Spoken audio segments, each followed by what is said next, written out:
2025వ సంవత్సరం మహాకుంభమేళా గురించి తెలుసుకుందాము. అత్యధిక సంఖ్యలో యాత్రికులు పాల్గొనే ఒక తీర్థయాత్రకు కుంభమేళా అనేది అనేక మంది హిందువులు ఒక ప్రాంతానికి సంస్కృతిపరమైన కార్యక్రమాల కోసం చేరుకునే యాత్ర. గంగా, యమున, సరస్వతీ నదులు సంగమమై భక్తులు అనేక పూజా పురస్కారాలు నిర్వహించే త్రివేణి సంగమం. సాధారణ కుంభమేళా ప్రతి 4 సంవత్సరాలకు ఒకసారి జరుగుతుంది. అర్ధ కుంభమేళం అనేది ప్రతి 6 సంవత్సరాలకు ఒకసారి జరుగుతుంది. పూర్ణ కుంభమేళా అనేది ప్రతి 12 సంవత్సరాలకు ఒకసారి ప్రయాగ, అలహాబాద్, హరిద్వార్, ఉజ్జయిని, నాసికులలో జరుగుతుంది. 12 పూర్ణ కుంభమేళాలు పూర్తి అయిన తర్వాత జరిగే అంటే 144 సంవత్సరాలకు ఒకసారి అలహాబాద్లో మహాకుంభమేళా నిర్వహించడం జరుగుతుంది. ఇప్పుడు జరిగే కుంభమేళా దీనినే మహాకుంభమేళా అని అంటారు. కుంభమేళా అంటే ఏమిటి? కుంభ అనేది కుండకు సంస్కృతంలో సమానమైన అర్థం గల ఒక పదం. దీనికే కలశం అనే అర్థం కూడా ఉంది.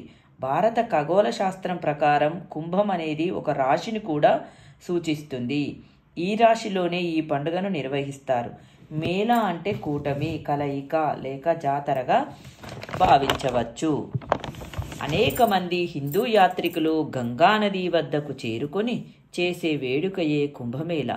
సూర్యుడు, బృహస్పతి గ్రహం యొక్క స్థానాల ఆధారంగా ఈ వేడుక జరుపుకోవడం జరుగుతుంది.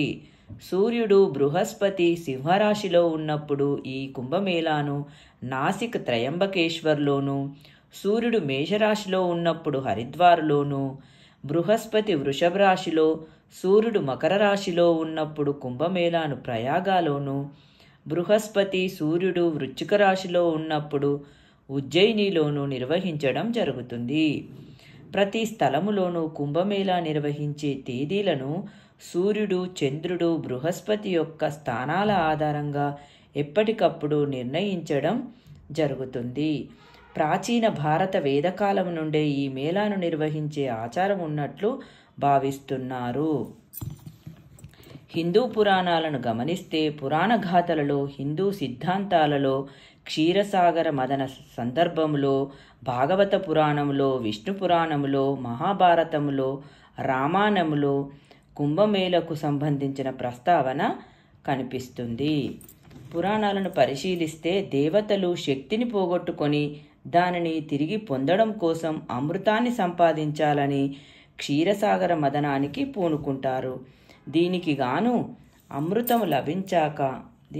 వీరు అమృతం లభించాక చెరిసగం తీసుకోవాలనే ఒప్పందంతో తమ శత్రువులైన రాక్షసుల సహాయం కోరుతారు. అయితే అమృతాన్ని కలిగి ఉన్న కుంభము అంటే కుండ కనబడగానే పోట్లాట మొదలవుతుంది. 12 రాత్రులు 12 పగళ్ల పాటు, మనుషుల దృష్టిలో 12 సంవత్సరాలన్నమాట, దేవతలు రాక్షసుల మధ్య అమృతపు కుండ కోసము భీకర పోరాటం జరుగుతుంది.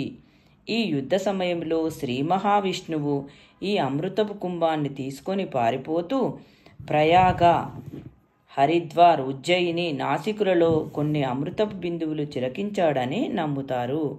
ఎక్కడైతే ఈ మేళా నిర్వహించడం జరుగుతుందో అక్కడ నదీ జలాలలో పవిత్ర స్నానం ఆచరించడము అనేది ఈ పండుగ సందర్భంగా పాటించే అతి ముఖ్యమైన ఆచారము.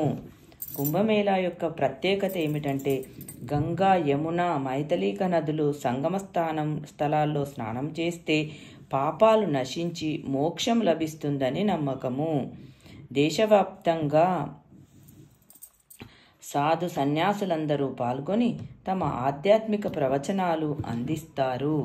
ఈ కుంభమేళా ఉత్సవము మనిషి యొక్క నమ్మకాలు, సాంస్కృతిక విలువలు, భక్తి మరియు సంఘీభావానికి ప్రతీకగా నిలుస్తుంది.